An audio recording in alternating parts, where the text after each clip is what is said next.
Noite, mais uma live semanal. Vamos falar sobre a gratuidade de justiça à luz do STJ, especialmente o recurso especial que afetou mais 3 RESPs. Pois não, Dr. Vinícius, prazer tê-lo aqui. Vamos iniciar a nossa live. Vamos conversar sobre a gratuidade de justiça, mas antes vamos aguardar, as pessoas vão entrando aos poucos na live. O motivo de ter atrasado, pela primeira vez, eu falei que a live ia começar em ponto 20 horas, mas dessa vez atrasou bastante, que eu estava próximo aqui pois não, doutora Jana, deixa eu colocar meu óculos aqui. Doutora Diana, uma boa noite. Então, prazer também tê-la aqui. Eu estava num evento próximo, eu estou numa cidade limítrofe, né, de Araruama, estou em Saquarema. Então, tivemos uma reunião lá e, posteriormente, um evento muito sensacional, aliás, uma palestra sobre o autismo, né, e, entre aspas, deficiências, pessoas com deficiências, que na verdade não há esse termo, talvez não esteja tão adequado, mas é o de menos. O que importa é a inclusão de todos na nossa sociedade. Aproveitando esse link, vamos dar início à live para falar de uma inclusão também, que é o acesso à justiça. Acesso à justiça que presume-se, né? Pois não, doutora Maria, uma boa noite. Nós presume-se gratuita, né, esse acesso à justiça. Independentemente do pagamento de custas, né?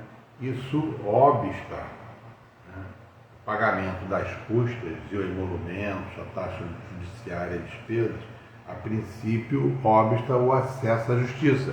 Tudo que se prega, né? O Estado acolhedor, no caso o Estado juiz, né? A justiça denominada multiportas, né? São várias portas, né? no foro. Isso, no fórum. Foro é competência, no fórum, né? No átrio do fórum. Quem aqui não já foi nas arrematações, nas praças, aspas públicas, que elas são realizadas no átrio do fórum, mas próximo. Então, o acesso à justiça, né, com essa justiça multiportas. E nessa vertente gratuidade de justiça, que é um tema importantíssimo aqui, premente, que inclusive o recurso especial, que pela regra não sei se vocês estão aí com o CPC, mas se tiverem, vocês vão lembrar da regra do artigo 1036 do CPC 2015, que lá, nessa regra, nós temos os repetitivos, os recursos repetitivos, a mesma matéria. Então, os recursos serão afetados para que temos um julgamento o mais uniforme possível daquela matéria. Essa matéria é muito importante, né, que inclusive a Ordem dos Advogados do Brasil está como amigo da corte, amicus curiae, né, para lá como fiscal, entre aspas, assim, vou dizer, da própria sociedade, né? E nós, como causídicos, né, causídicos, advogados, a regra que inclusive já éramos pela nossa Constituição da República, mas nós somos advogados e advogadas nós exercemos o munus público.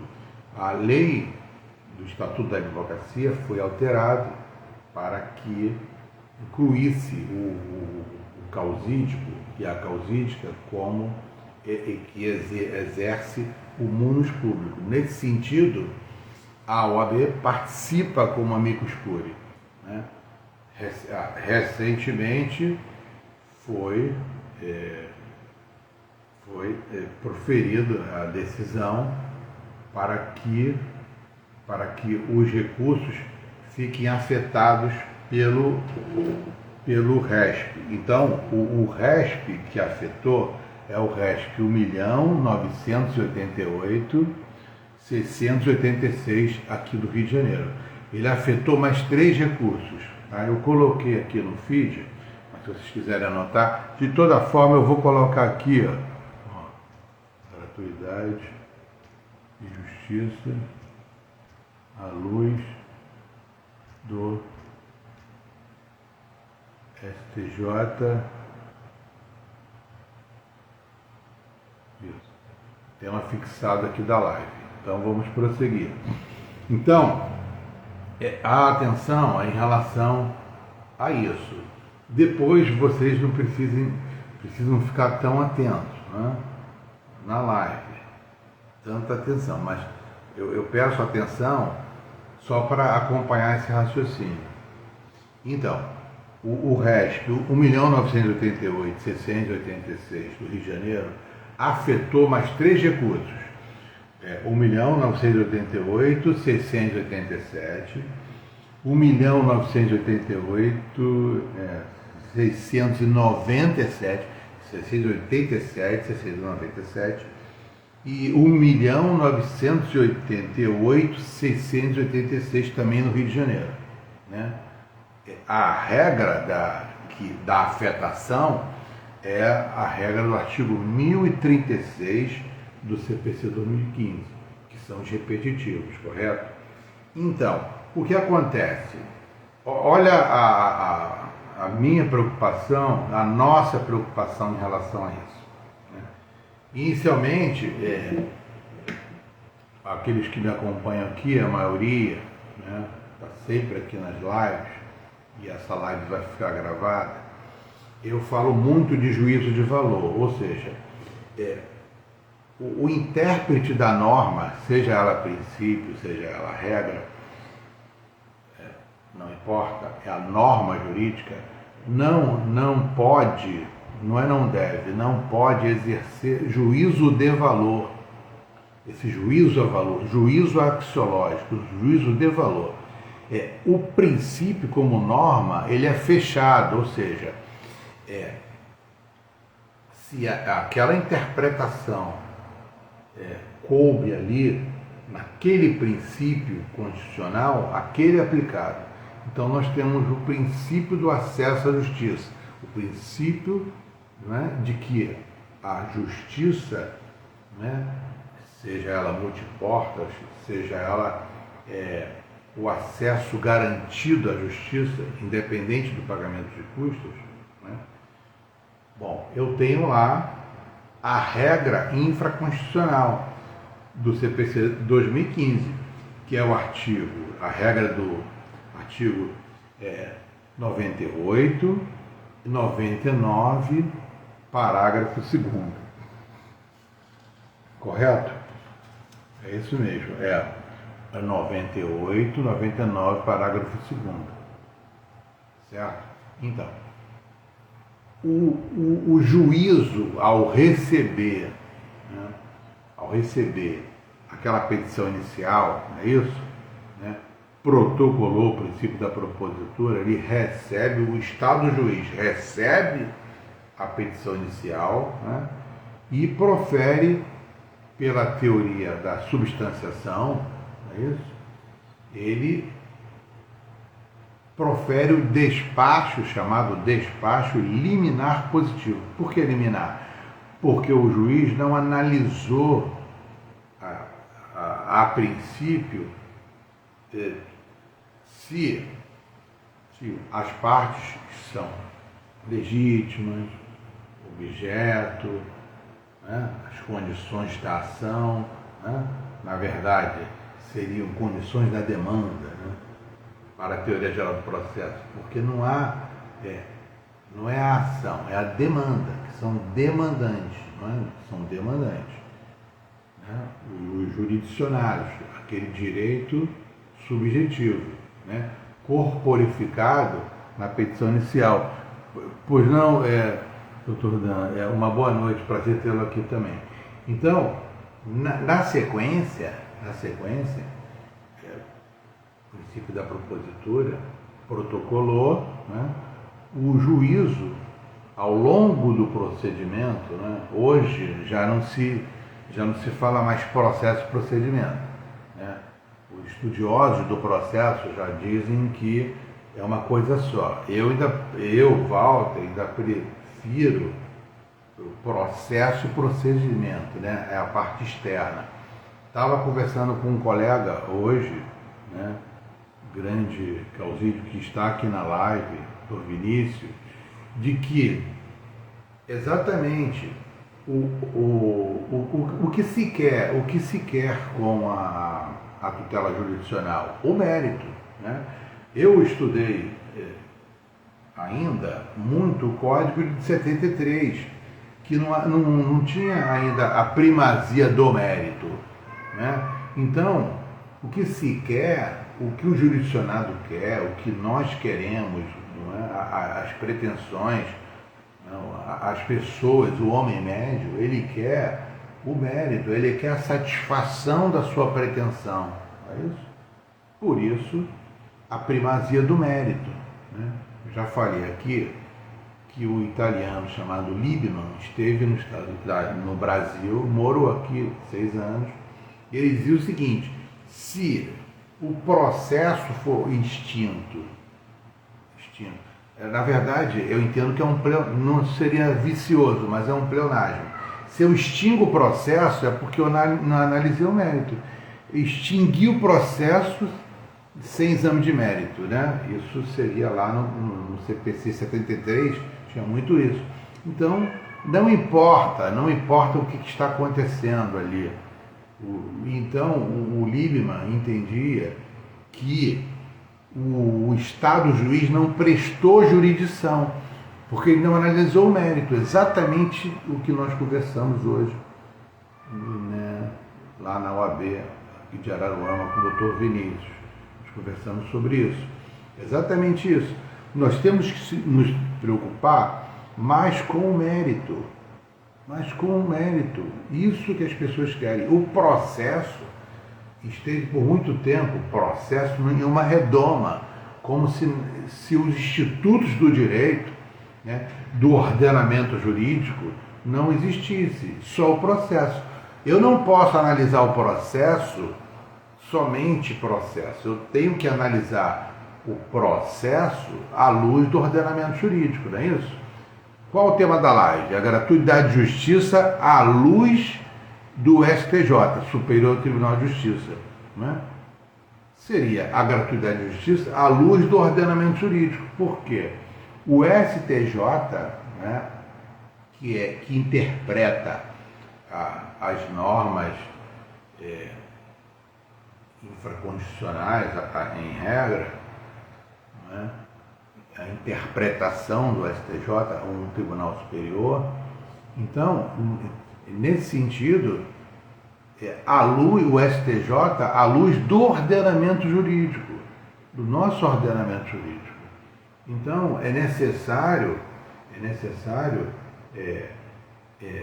termos premente, evidente, a interpretação do nosso ordenamento jurídico.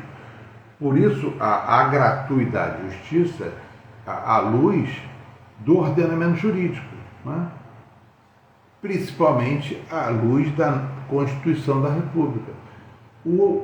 As regras do artigo 98, do parágrafo 2º do artigo 99, né, devem ser interpretadas à luz da Constituição, né, que, por sua vez, à luz de todo o ordenamento jurídico, né?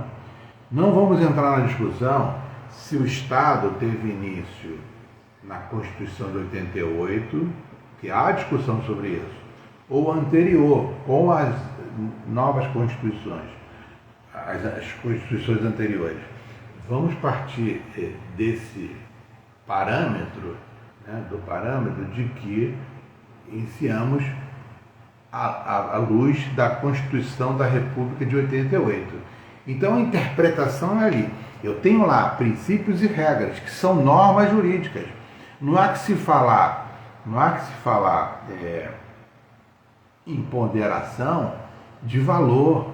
Isso está errado. Nós temos que interpretar, não é ponderar valor, é ponderar regra e princípio. Eu pondero regra e princípio, eu não pondero valor. Não são valores. Aquele princípio da inocência, ele não é. O princípio da inocência não é valor. Ele já foi valor. Agora o problema aqui, eu não vou delongar muito esse tema, que é tema para uma outra live, tá?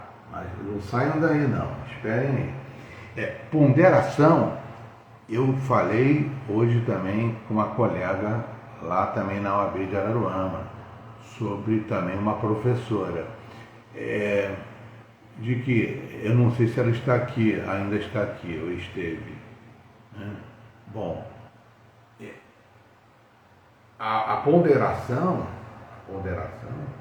ela já foi realizada por todos nós enquanto sociedade, correto?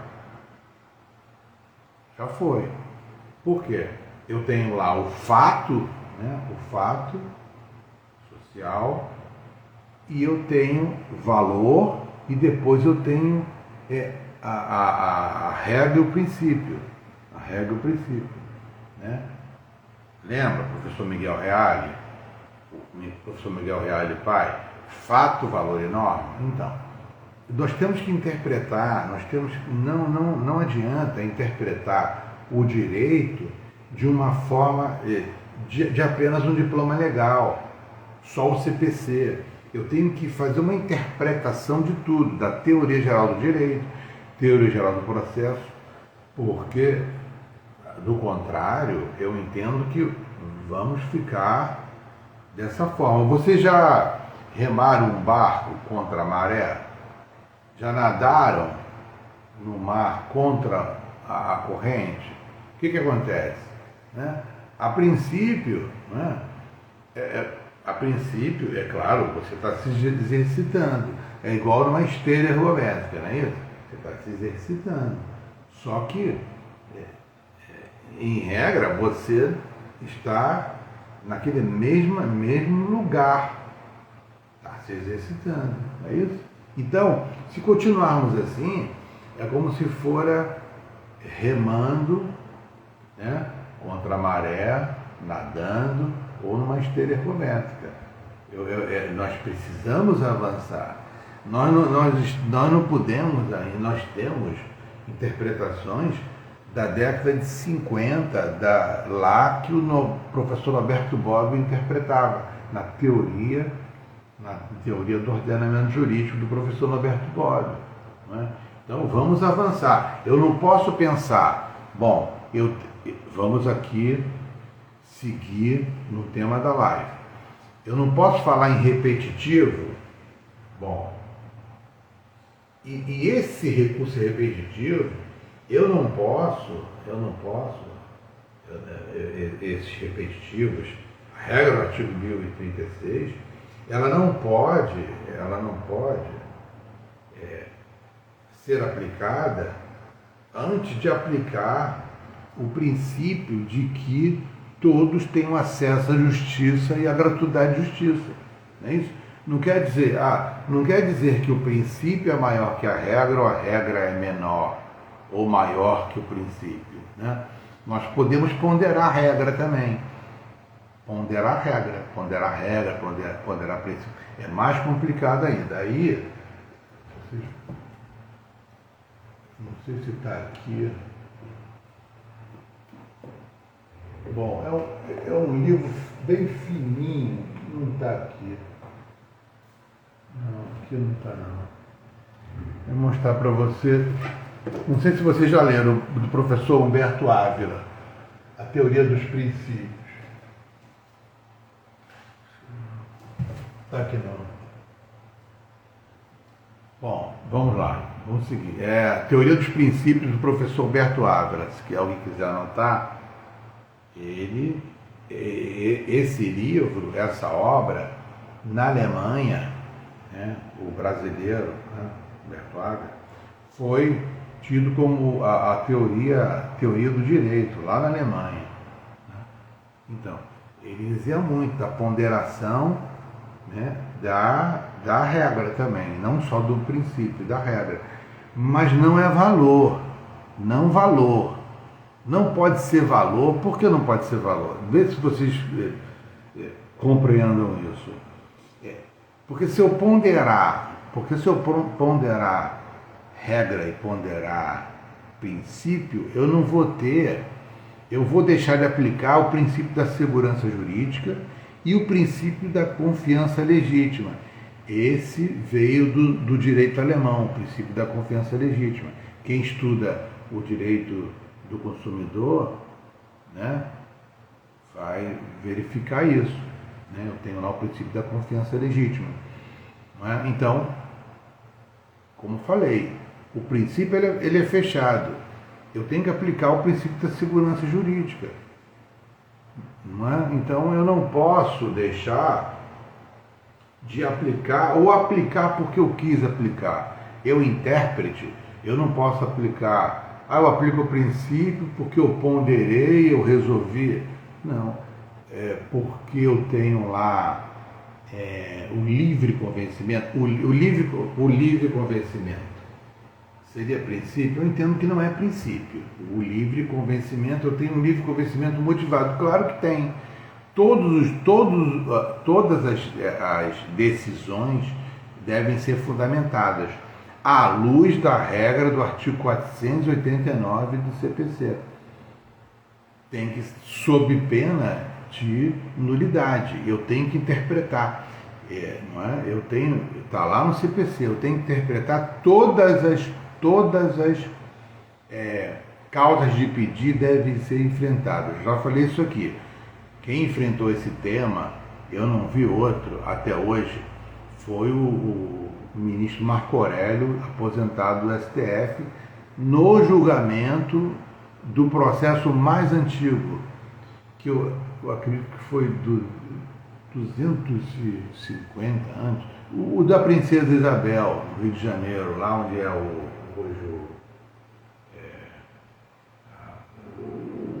o estado, né,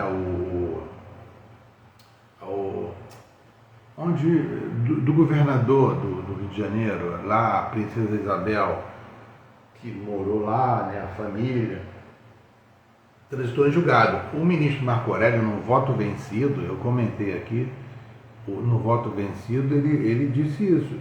Todas as causas de pedido devem ser enfrentadas. Todas elas. Como está no CPC. Não é valor. O juízo, né, o juiz, ele tem que interpretar, ele tem que aplicar aquela norma, né, adequadamente. É claro que ele tem que fundamentar. Então, esse convencimento, ele obrigatoriamente ele é motivado, né? Ele é motivado. Então, eu não sei que seria mais adequado falar em livre convencimento na égide do CPC 2015, talvez na égide do CPC do CPC de 1973, entenderam? Então, na sequência, desculpa ter delongado, mas a gratuidade de justiça, aqui, ela será afetada ou não. Nesse caso aqui, é a aferição dos critérios objetivos. Né? Objetivamente, vamos supor que a pessoa... eu vou colocar a pessoa... Vamos supor, seria a remuneração é 10 mil, então eu não defiro a gratuidade. A pessoa recebe 5 mil reais. Não é assim. Não é assim. Tanto é que nós temos o princípio isso no CPC, na regra infraconstitucional, que é o princípio do contraditório oportunidade.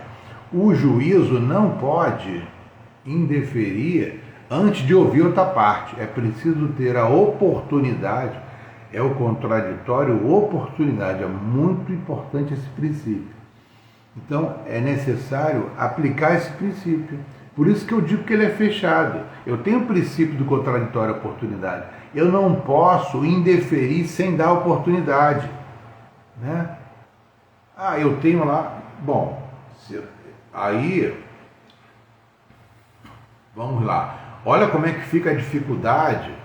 É que realmente eu não sei se a essa hora está todo mundo já cansado para uma live dessa. Mas a gente faz a segunda parte, não tem problema nenhum. Por quê? Porque eu tenho lá a oportunidade. Se eu não posso indeferir de plano, eu tenho que dar oportunidade. Como que eu vou criar um critério objetivo à luz da regra do artigo 99 e 99, parágrafo 2º? Como? Eu entendo que esse julgamento eu entendo que é o mais importante desses anos, né? Que eu vejo aqui, eu comento aqui o informativo da STJ, eu estou vendo que esse é um dos mais importantes, porque além de afetar esses 3 recursos, afetará outros institutos, né? Não pode, porque por que tem o artigo 1036? Para que tenha uma maior celeridade, né? A motivação seria essa, e que as decisões sejam mais uniformes. Correto, não sou contra, né? Mas também eu não posso criar esses critérios objetivos, porque senão a própria inteligência artificial, nesse caso, ela prestará, né? Eu coloco lá o robô e o robô já vai indeferir. Eu entendo que a inteligência artificial jamais substituirá a inteligência humana, né? Vocês estão vendo aí que as pessoas estão, entre aspas, elaborando petições, né? Petição inicial, petições com chat GPT, não é isso? Bom, é aquilo. Se a nossa luta é que as pessoas entendam o que é a causa de pedir, porque se vocês verificarem a automação, o próprio buscador, se vocês colocarem causa de pedir, fundamento jurídico, né? Causa de pedir, fundamento jurídico, o algoritmo vai remeter ao dispositivo legal. E o dispositivo legal, ele não é indispensável. O dispositivo legal não é a causa de pedir. Eu posso elaborar, redigir a peça sem colocar nenhum dispositivo legal. Isso não foi o que falei. Professor Barbosa Moreira, professor Humberto Teodoro Júnior. Professor Barbosa Moreira, com grande propriedade, um dos maiores processualistas que tivemos aqui no Brasil, né? Então, mesmo que eu coloque o dispositivo erroneamente, insira na minha peça, não importa. O que importa é a causa de pedir e não o dispositivo legal. Então, por isso que eu entendo que a inteligência humana jamais será substituída, mas dessa forma, se eu criar um critério objetivo para deferimento de gratuidade de justiça, bom, é uma tristeza. Eu já estou começando a ficar triste, sabe? é uma batalha, né, que nós travamos para que tenhamos, não é, uma melhor distribuição da justiça, acesso à justiça, uma justiça mais séria, mais efetiva. Uma boa noite, doutora Amanda, prazer tê-la aqui. Uma justiça mais efetiva, mais séria, né, mais adequada. Bom, e esse recurso aqui, eu não vejo muita gente falar, pelo menos por aqui no Instagram ainda não. Tá? Então, nesse caso, essa live é inédita, né? É isso, né? Assim, live inédita, aí todo mundo vai, assiste, aí aparecem mais de 100 pessoas, né? É isso? Não importa. Aqui, eu não esquenta a cabeça, pode aparecer, aqui a questão aqui é a qualidade de vocês, a interação pois não, o que importa é a qualidade daqui. O direito tem que ser de excelência, na minha opinião. Se não for de excelência, bom, aí eu vou parar, eu não vou mais, né? Eu não vou mais estudar. Ele tem que ser de excelência. Eu fiquei um pouco chateado de não começar essa live no horário, mas eu também queria e conseguia, né, prestigiar lá os colegas, né, na OAB, onde eu sou inscrito. Aliás, ontem eu fui também a uma palestra aqui organizada pela OAB Guaba Grande, né, a doutora Elisângela, né, da Comissão de Direito Imobiliário, né, lá da subseção, e eu participei e fui acolhido com muito carinho, sempre quando vou lá, e excelente o tema. Então, aí vem a minha alegria aqui de ver jovens, né, jovens seguindo em conteúdos de excelência. Foi direito imobiliário, que é um direito realmente... o agradecimento foi todo meu, é todo meu, doutora Elisângela. Então, essa é a minha alegria, de ver que jovens estão seguindo na advocacia de excelência, né? Seguindo, é claro, é questão de vocação. Eu sigo a carreira de causídico, né? Carreira de causídico e sempre procuro atuar da melhor forma possível, e nós sabemos os problemas, não é isso? O tempo que nós não temos, os clientes procuram quando, né, já está tudo, né, quase pelo fim, não é isso? Próximo do final do prazo da contestação, não é isso? Né? Ou então de uma prescrição. Procura o causídico que tem que elaborar a peça, né? E aí tem que estudar de madrugada, trabalhar de madrugada, perder noite, não é isso? Então fica complicado, mas de toda forma nós temos que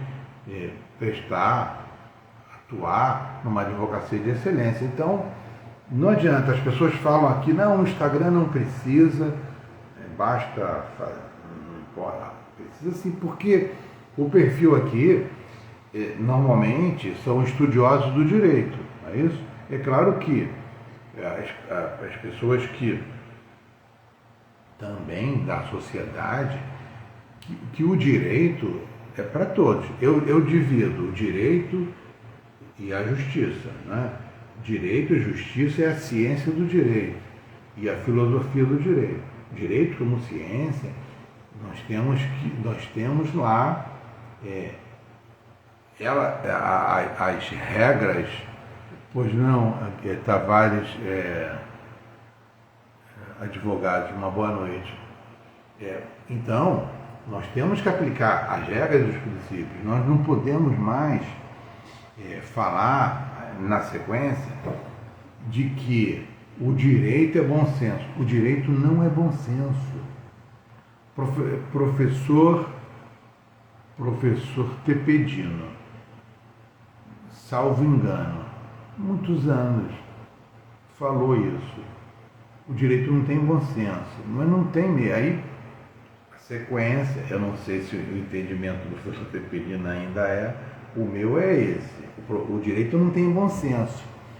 Por que não tem bom senso? Ele não tem bom senso justamente para que sejam aplicadas as regras e os princípios. Porque se o direito tivesse bom senso, por exemplo, vamos lá, vou dar um exemplo. Aqui é o livro, é esse, do Botafogo. Aí eu estou lá. Aqui tem, sei, Botafogo e Flamengo, aqui do Rio de Janeiro. Né? Bom, tem lá uma determinada demanda, um conflito, e eu vou interpretar. Bom, o princípio, né, a ser aplicado é de acordo com a argumentação do flamenguista, né? Mas eu, intérprete, eu lá resolvo, porque há o bom senso, há o botafoguense, algo assim, nesse sentido. Então, vamos supor que, por bom senso ou juízo de valor, eu aplico aquela regra, aquele princípio. Não pode. Eu tenho que aplicar o princípio que ele é fechado. Não importa vocês não, eu não sei se vocês já leram, eu não sei, mas vários votos do STJ, eu lia muito voto do STJ, né? Porque a advocacia é muito de processo físico, né? Nós tínhamos que ler os votos, né? Tinha escritórios que eu tinha que ler o diário oficial, né, todo dia, mas tá bom, aquilo de papel. Mas faz parte, fez parte. Então, em que o relator, né, o ministro, né, assim, a fala dele, assim se manifestava. Eu entendo dessa forma, mas julgo de outra. Eu não entendi aquilo. Poxa, se ele entende daquela forma, para que ele... Né? Então, me julga da forma que ele entende. Por quê? Eu estudava sempre que era o livre convencimento motivado. Eu tenho livre convencimento, eu entendo daquela forma, eu aplico. Bom, por longos anos. Mas não é assim. Por que não é assim? Nem que ele queira. Não é que ele seja o juízo, um robô, um intérprete. Não é isso. Ele vai interpretar. Por isso que a inteligência artificial jamais irá substituir a inteligência humana. Compreenderam? É por isso.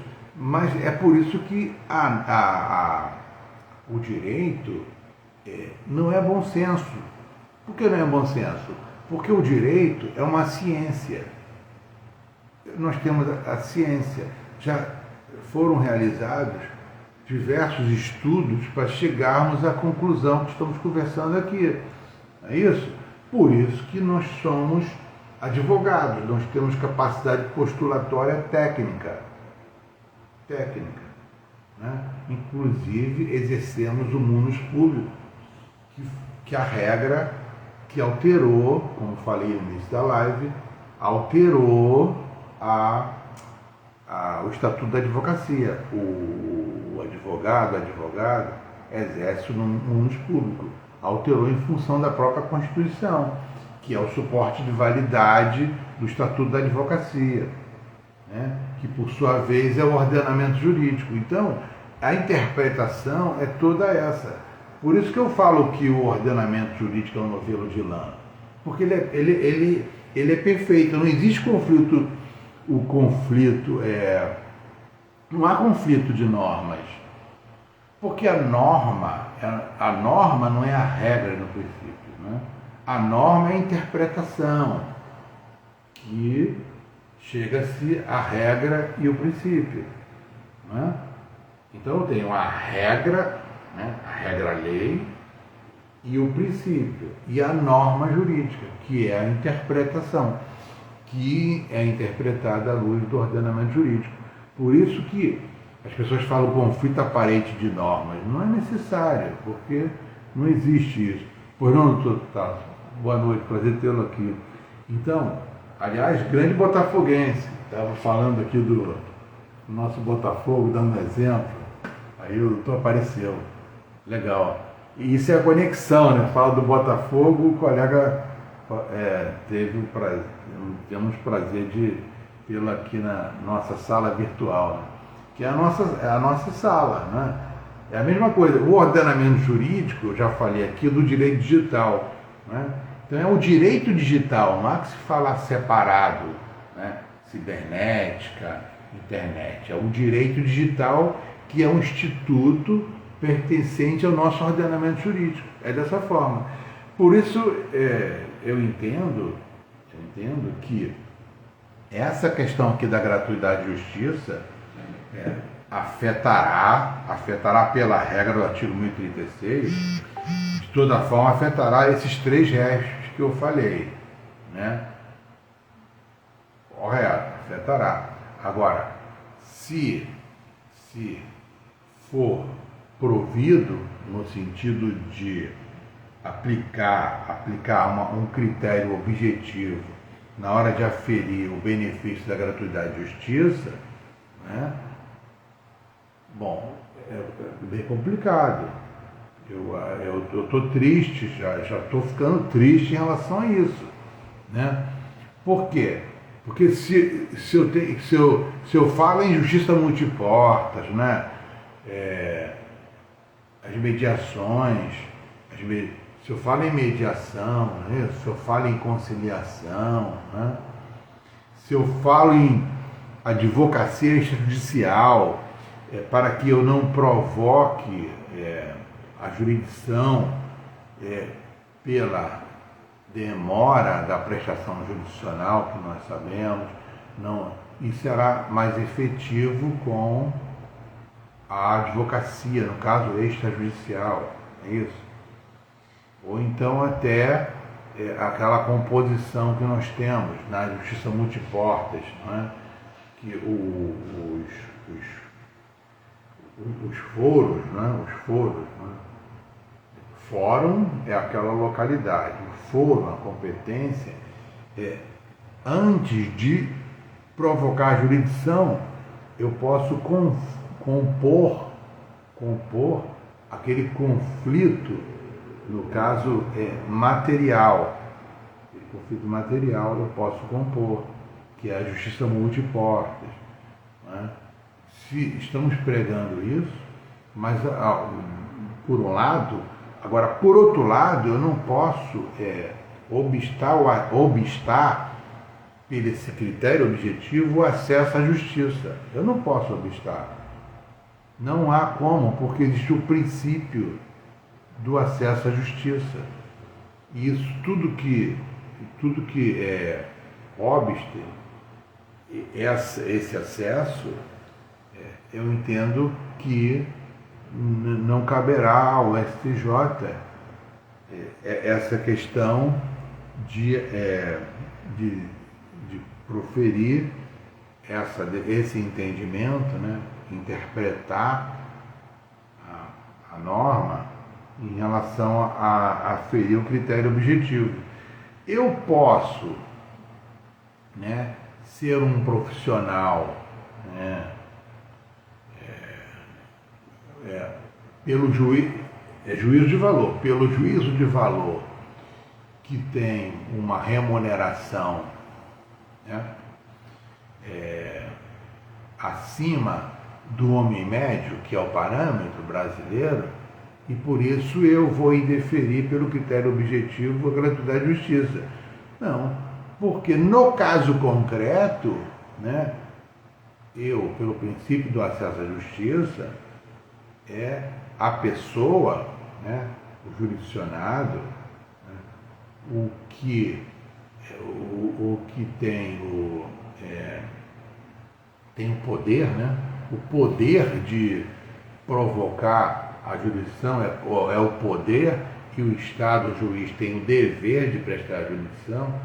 Bom, se eu tenho o princípio, tenho o dever e o poder, né, já não aplica esse princípio. Eu não posso deixar de aplicar. Eu não entendo, sinceramente, Bom, e com isso reduzirá o número de recursos? Não é isso que reduzirá. E sim a educação, ou seja, o comportamento. É o comportamento de todos nós, atores, no caso do processo, vamos falar em processo, né? E a boa-fé. A boa-fé.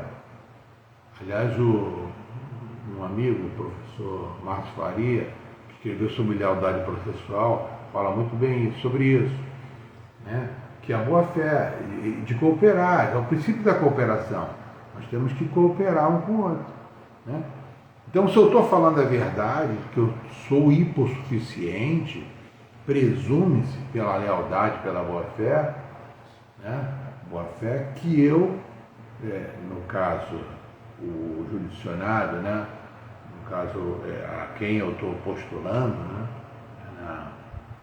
Na terceira pessoa, né?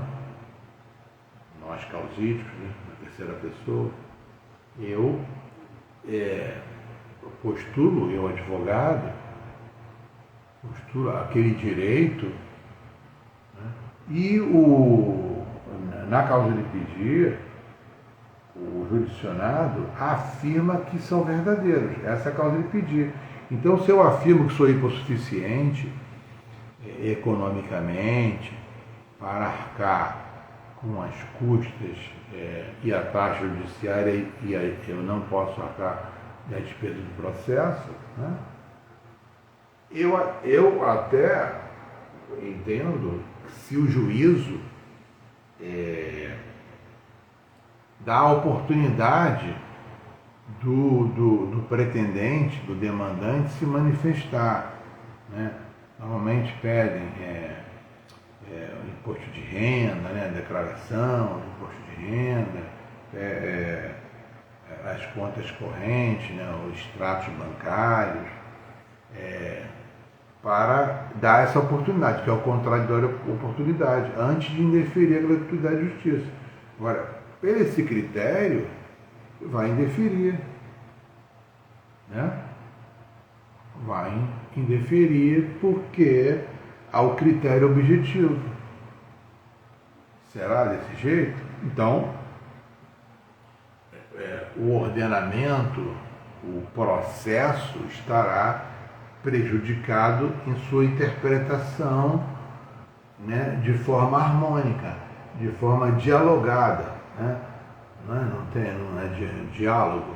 O diálogo seria diálogo das regras, diálogo dos princípios, né? Diálogo de regra, diálogo dos princípios, né? Não seria diálogo das normas, porque se a norma é interpretação, eu entendo que seria diálogo das regras e o diálogo das normas, das leis. Então elas irão dialogar, não é isso? Por isso que se fala conflito aparente, né? Porque não existe conflito. Desculpa, eu tenho a norma lá, que seria a interpretação, que alguns falam a norma em abstrato, e eu aplico naquele caso concreto. Então, se eu vou aplicar naquele caso concreto, como que eu vou criar um critério objetivo? Fulano percebe, né, de remuneração 20 mil. Bom, 20 mil reais é muito além do homem médio. Então, mas eu tenho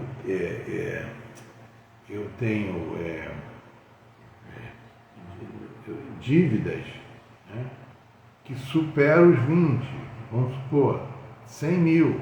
Eu não posso, né? Agora, para esse critério objetivo, pronto, e aí? O que eu posso fazer? Aí alguns falam que seria suspender o processo, o procedimento, para que consiga aquele valor para arcar com as custas, porque vocês sabem que pode pagar ao final, antes da sentença, ou parcelamento, né, das custas e da taxa. Só que o valor é alto. Eu entendo que sim. já é alto. E a pessoa endividada, né? Não super endividada, que já é outra questão. Endividada, ela não vai arcar com as custas com as custas, a taxa e as despesas do processo. Né? Honorários não, viu? Honorários é verba alimentar. Honorários é porque antes o causídico, a causídica, tinham que declarar que não estavam cobrando honorário. Hoje não existe, não importa isso. Né? Não tem que declarar. Não. Quem declara é a parte. Né? Declara que não pode arcar, que existe a regra. Né? A lei 1060, né, e outras, a regra declara, porque na verdade quem tem o benefício da gratuidade, se for condenado ao final, ele é condenado e fica suspenso por 5 anos. Mas ele é condenado a pagar as custas, né, o beneficiário da gratuidade de justiça. Ele é condenado a pagar. Ele tem uma condenação. Só que a regra suspende, autoriza, né, a suspensão desse pagamento da sucumbência, honorários de sucumbência. Então, é separado. Falamos aqui, é o benefício da gratuidade de justiça. Então, vamos acompanhar o julgamento e eu vou fazer uma outra live para ver o resultado e vamos torcer. Então eu já coloquei aí, eu vou colocar aqui, deixa eu ver se eu consigo colocar, que está meio complicado. RESP, 1.988.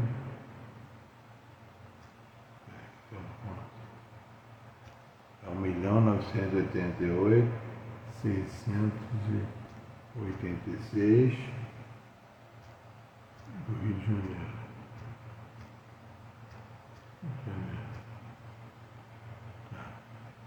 Esse é o RESP.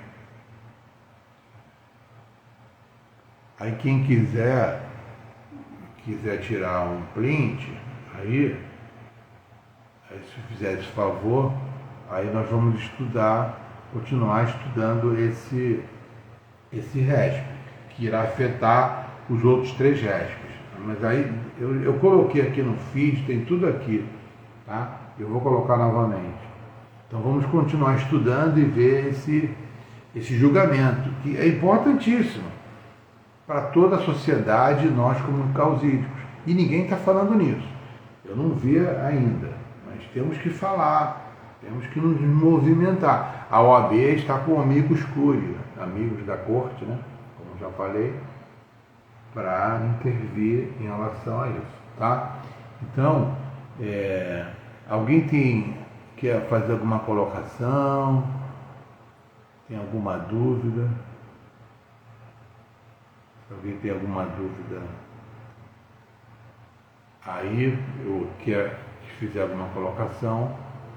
O livro que eu falei é A Teoria dos Princípios. Deixa eu botar aqui. A Teoria dos Princípios.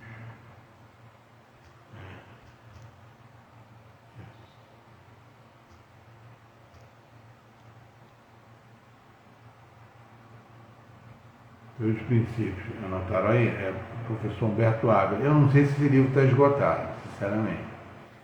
Ele não está aqui, não. O livro vai para lá e para cá, sabe? Aí tem aqui, tem no outro escritório. Eu não estou achando. Aqui. Não está aqui, não. Bom, esse aqui... Vocês têm que ler esse livro, hein? Professor Norberto Bobbio. Tá? Pois não, doutora Rosana, uma boa noite. Então, estávamos aqui conversando sobre esse RESP 1.988.686 do Rio de Janeiro, que afetará mais 3 recursos especiais que fala sobre a gratuidade de justiça no critério objetivo, né?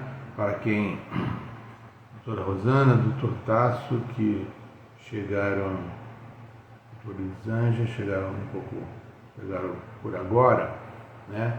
Então, nessa live, falamos sobre o STJ que está na iminência de julgar, né, de interpretar a regra do artigo 98, 99, parágrafo 2º do CPC de 2015 e utilizar o critério objetivo para isso, né? Por exemplo, a pessoa percebe R$10.000 de remuneração. Então, pelo critério objetivo, seria acima do homem médio, né, da média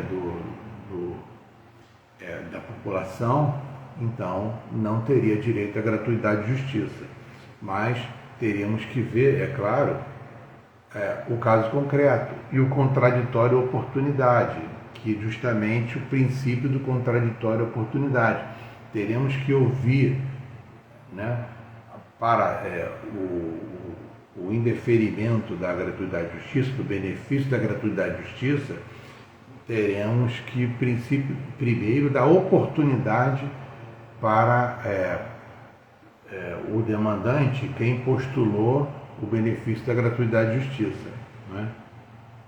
Então, é necessário essa oportunidade sob pena de nulidade, porque se esse princípio, que o princípio é fechado, se eu tenho um princípio e eu não aplico, não pode. O intérprete é necessário aplicar o princípio, né? E, atrelado a isso, nós temos o princípio do acesso à justiça. Se tiver o critério objetivo para deferir o benefício da gratuidade de justiça, o STJ deixará de observar o princípio do acesso à justiça, né? Porque nós temos os princípios que têm que ser observados, devem ser observados. Se, para que nós tenhamos a celeridade, a efetividade, né, e a razoabilidade, né, a duração razoável do processo, ele não pode deixar de observar os princípios, que é o princípio do contraditório oportunidade, né? O juízo pode indeferir o benefício da gratuidade de justiça desde que ele dê a oportunidade. Então, o jurisdicionado, no caso, inicialmente, o demandante, ele pretende a gratuidade e o juízo, né, ele dá a oportunidade, um prazo, né, normalmente 15 dias, para a manifestação do demandante. Comprovar, normalmente, pede a declaração, as 3 últimas declarações do imposto de renda, extratos bancários, para que comprove a hipossuficiência, que presume-se a hipossuficiência e presume-se a boa-fé daquele demandante, que é justamente a boa-fé, a lealdade processual, não é isso? E a cooperação. Falar a verdade de que falar a verdade é uma obrigação de todos nós como atores do processo. né? Sejamos advogados, juízes, defensores, Ministério Público. Isso aí é o princípio da cooperação, que é nesse processo moderno, século XXI, né? Preconizado pelo CPC 2015. Então, é por isso que a Ordem dos Advogados do Brasil está como um amicus curiae desse recurso especial. E aí nós vamos acompanhar, vamos fazer uma ou duas lives sobre esse tema para sabermos o resultado. E vamos torcer, fomentar divulgar, para que tenhamos, para que realmente isso não ocorra, esse critério objetivo. Porque a pessoa pode perceber de remuneração, né, 10 mil, 20 mil reais e está endividada, não super endividada, que é uma outra coisa. Aí no caso seria o mínimo existencial, que é o superendividamento. Mas nesse caso é o endividamento, né? Ter dívida de mais de 100 mil reais, percebe 20 de salário, não sei como difícil viver assim, ainda mais arcar com as custas e a taxa judiciária e a despesa do processo. Como falei, não tem nada a ver com os honorários advocatícios, que são verbas de natureza alimentar. Isso aí já não há mais discussão no Superior Tribunal de Justiça quanto a isso, né? Tanto é que o advogado e a advogada não necessitam mais declarar que não estão cobrando os honorários advocatícios. Não há necessidade. Não é isso. É em relação às custas, à taxa e às despesas do processo, né?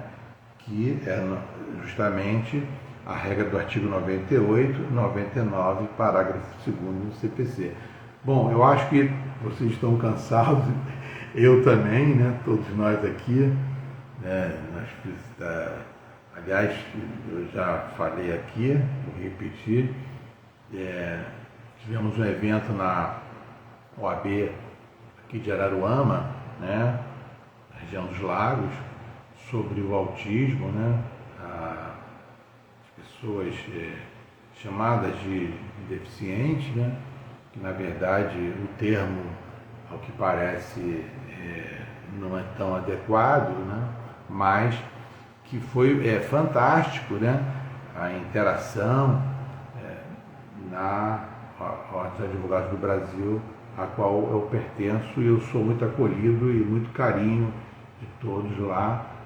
E, pois não, doutora Bonso, a advocacia, uma boa noite, sim, prazer tê-la aqui. Então, esse meu registro, né? E é claro que ao longo do dia o cansaço ele vai chegando, né? Então, aqui, eu não sei quanto tempo já temos de live, mas eu vou deixar aqui a live gravada e faremos a segunda e talvez a terceira parte. E vamos acompanhar. Eu coloquei aqui, o RESP. Esse RESP para mim é o mais importante atualmente. É 1.938.686 aqui do Rio de Janeiro. Por que eu digo que é mais importante? Só para finalizar. É que aqui vários princípios estarão ali. O principal é o acesso à justiça, né? Bom, nós advogados e advogadas, como vocês sabem, o Estatuto da Advocacia ele foi alterado. E hoje está na regra do Estatuto da Advocacia que o advogado e a advogada exerce o munus público. Então, nós, enquanto sociedade, enquanto o que nós atuamos em pró dessa sociedade, não é isso? Porque, na verdade, o princípio é que o advogado é indispensável à administração da justiça. Boa noite, doutora Laura. Nós temos, por isso, não só a administração, a tudo. Então, exerce a toda a justiça, né? Então, nós temos lá, no próprio estatuto, o exercício do munus público. Então, para que exerçamos o nosso munus público, a nossa advocacia, é necessário o cumprimento, não é favor, é necessário o cumprimento do princípio do acesso à justiça. Não é? Porque nós falamos em justiça multiportas, não é? O judiciário acolhedor, como o judiciário acolhedor, se ele coloca o critério objetivo para definir gratuidade de justiça, né, é necessário enfrentar aquela situação, aquele caso concreto, né, porque senão, aí realmente, eu não sei, eu acredito que não, a inteligência humana não será substituída pela inteligência artificial. Embora eu já falei aqui no início da live que chat GPT para fazer petição, né, elaborar petição. Bom, isso, na minha opinião, é um absurdo. Agora, se tiver esse critério objetivo, né, terá um robô, né, verifica lá, coloca lá, né, na inteligência artificial o valor da remuneração da pessoa, pronto, né? Na verdade, além disso, isso é juízo de valor. E nós não podemos exercer juízo de valor. Não é? O juízo não é de valor. Né? O juízo de valor ele já foi realizado, que é até chegarmos na regra e no princípio. Né? Por isso que eu não exerço juízo de valor. O direito não tem bom senso. Não tem bom senso porque não exerce juízo de valor. É isso? Pela segurança jurídica e a confiança legítima. Porque o intérprete, ele deve aplicar o princípio. Então, se tem o princípio do acesso à justiça, eu aplico o princípio. Porque há o princípio de que a justiça é gratuita. Como que eu tenho o princípio de que a justiça é gratuita e eu vou criar um critério objetivo para definir ou não a gratuidade em função da regra infraconstitucional, que é o artigo 98, 99, parágrafo 2º do CPC? Bom, eu entendo que não é cabível. E eu vou nessa luta para que consigamos, né, de que não seja esse critério objetivo. Eu entendo que não é assim. Vai reduzir o número de recursos? Não sei. Pode até aumentar esse número de recursos, né? Os recursos talvez pelo STF. Aqui as minhas gatas aqui querem aparecer na live. Gata Marie, quer ver fala alguma coisa, ela já quer brincar. Está aqui em cima. Aqui, subindo nas coisas. Aqui. Vem, Maria. Vem cá. Vem, Maria. Vem aqui. Vem. Não quer vir, não. Está aqui olhando. Vem, Maria. Bom, uma boa noite aqui. Olha ela aqui. Vem, Maria. Aparece aqui. Aqui, ó. A gata Maria. Essa aqui foi... Teve três filhotes. Agora ela está com 8 anos, mais ou menos. Mais ou menos que eu digo porque ela presume ser 8 anos, porque eu sei que a gente sabe pelas filhas, né? Porque ela foi adotada, né?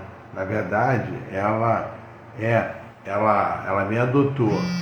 Ela veio para cá para ter uns 3 filhotes, né? Aí teve os filhotes aqui e Aqui ficou, né? Aí a gata Maria. Pô, companheira, essa é demais, gosto muito dela.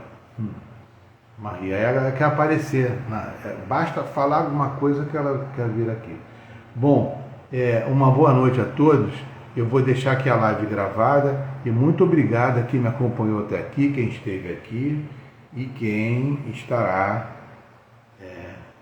quem assistirá a live que está gravada. Então, boa noite a todos aqui. Eu acho que eu não sei, acho que não esqueci ninguém.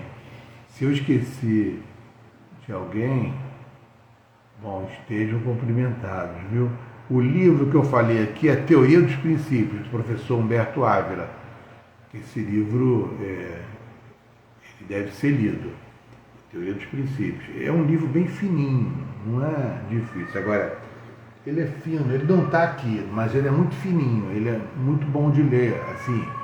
Mas ele deve ser lido mais ou menos umas 3 vezes, viu? Lê a primeira, a segunda, na terceira, aí começa a ter um entendimento. Não é para causar temor, não, mas é isso mesmo, né? A Teoria dos Princípios. Teoria dos Princípios. Leiam esse livro que vai mudar bastante para melhor o entendimento do ordenamento jurídico e tudo que está acontecendo, tá? Um grande abraço. Tem espaço, doutor, tem espaço sim. Aqui tem um quintal, aqui tem a gata Marie, tem os dálmatas, né? Um casal. Tem a gata Marie, tem a filha, que é Cherry. Né? E ainda tem uma lá na frente, que é o Fred. Né? Então são 5. Até então são 5. Eram mais, são 5. Tá bom, né? Acho que já tem que ter responsabilidade, né? A paternidade tem que ter responsabilidade, né? Não é assim. Um pet, né? Os animais sencientes, né? É necessário termos a responsabilidade ao adotá-los, né? Eu, por mim, eu teria 101 dálmatas, né? Tem 99, faltaria 99, mas não, tá bom, os dois já dão um trabalho danado. Bom, então, a quem esteve aqui, um grande abraço a todos, né? E obrigado pela companhia. Eu vou deixar aqui a live gravada, tá? Uma boa noite, tá? E compartilhem o conteúdo e principalmente esse RESP aí, para mais pessoas ficarem sabendo sobre o que está acontecendo lá em relação à gratuidade de justiça. Grande abraço. Obrigado.